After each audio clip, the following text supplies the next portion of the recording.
কাজে এটা উনি যদি আজকে বলেন যে উনি আসবেন, আগামীকাল আমরা এটা দিয়ে পরশু দিন উনি প্লেনে উঠতে পারবেন, কোনো অসুবিধা নেই। এটা ওনার নিজের ব্যাপার। ওকে, ঠিক আছে। তোমার প্রথম প্রশ্নের উত্তর হচ্ছে অ্যাবসলিউটলি নো।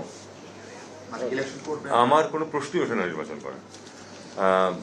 আর আমরা এখন পর্যন্ত যা জানি একজনই তার আগ্রহ প্রকাশ করেছেন, আসিফ মোহাম্মদ সজীব ভুঁইয়া, আর কেউ বলেননি। আমিও জানি না যে আরও কেউ নির্বাচন করবেন কিনা।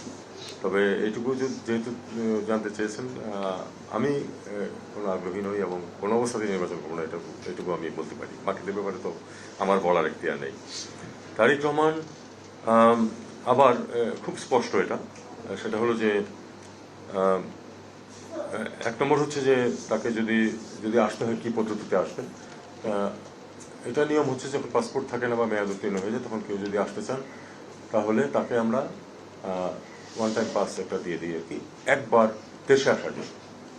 তো এটা দিতে একদিন লাগে।